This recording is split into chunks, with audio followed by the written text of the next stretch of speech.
நண்பர்களே வணக்கம். இந்த ஆலயம் தான் நம்ம பூஜை செஞ்சுக்கிட்டு இருக்கக்கூடிய ஆலயம். இந்த ஆலய திருப்பணிக்காகத்தான் நான் யூடியூப்பில் நான் உங்களுக்கு முன்பாகவே நான் பதிவு செஞ்சுருந்தேன். கீழே தளங்கள் போடாமல் முடியாமல், அதாவது கீழே மண் தரை தான். அது இப்போதைக்கு தரைகள் போட்டாங்கன்னா பக்தர்கள் உட்கார்றதுக்கு கொஞ்சம் வசதி வாய்ப்புகளாக இருக்கும். கொஞ்சம் அதனால் மண் தரையாக இருக்கிறதுனால ரொம்ப ஒரு பொருளோட கீழே வைக்க முடியாத காரணத்தினால தான் நம்மளுடைய யூடியூப் சேனலில் நம்ம பதிவு போட்டிருந்தோம். இதுதான் நம்ம வச்சு வணங்கக்கூடிய அன்னை பத்ரகாளிகா தேவி.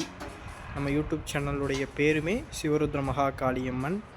அந்த பேரில் தான் நம்ம யூடியூப் சேனல் நடத்துகிறோம். சில மாந்திரீக குறிப்புகளையுமே நம்ம என்ன செய்கிறோம்னா போட்டுக்கிட்டு இருக்கோம். இதுதான் நம்மளுடைய கோவில், அதாவது காட்டு பகுதிகளில் தான் நம்ம கோவில் இருக்குது. பாருங்கள், சுற்றி உள்ளது தான் நம்மளுடைய ஆலயம். ஆலயத்துக்கு இருந்தால் ஒருத்தவங்க செங்கல் வாங்கி கொடுத்துருக்காங்க, மணல், இந்த மாதிரிலாம் நம்ம கோவில் வேலை ஆரம்பிக்கிறதுக்கு உங்களுக்கு ப்ரூஃபுக்கு தான் நான் எல்லாத்தையும் உங்களுக்கு சுற்றி காமிக்கிறது. பாருங்கள், இதுதான் நம்மளுடைய கோவில்.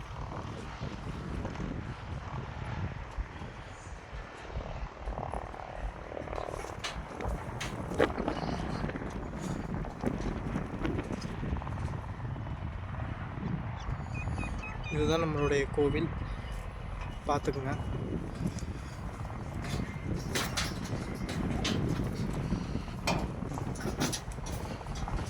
நம்ம ஆலயத்தில் இருக்கக்கூடிய விநாயகர், நம்ம ஆலயத்தினுடைய தெய்வம் சிவருத்ர காளி. இன்னும் கோவிலை சுற்றி பரிவார தெய்வங்கள்லாம் வைக்கலை. என்னென்னா சிறு வேலைகள்லாம் நிறைய இருக்கிறதுனால தான் அவசரமாக நம்ம கும்பாபிஷேகம் பண்ணணும் அப்படிங்கிறதுக்காக பண்ணியிருந்தோம். சுற்றி இந்த தரைகள்லாம் போட்டு ஒரு சில வேலைகள்லாம் இருக்குது. அதனால் உங்களுக்கு ஏதாவது உதவி செய்யணும், காளி கோயில் ஆலய திருப்பணிக்கு ஏதாவது உங்களுக்கு உதவி செய்யணும்னு நீங்கள் நினச்சிங்கன்னா நம்ம ஸ்க்ரீனில் அக்கௌண்ட் நம்பர் கொடுத்துருக்கோம், இல்லைனா கோவில் தொடர்பு கொள்ளக்கூடிய நம்பர் கொடுத்துருக்கோம். பர்சனலாக எனக்கு கூப்பிடலாம். ஏதாவது உங்களுக்கு உதவி செய்யணும்னு விருப்பம் இருந்துச்சு அப்படின்னா சிமெண்டோ, கல்லோ, மணலோ, ஜல்லி, இந்த மாதிரி கட்டுமான பொருட்கள் ஏதாவது உங்களுக்கு வாங்கி கொடுக்கணும்னு விருப்பம் இருந்துச்சுன்னா நான் உங்களுக்கு என்னுடைய நம்பர் கொடுக்குறேன்.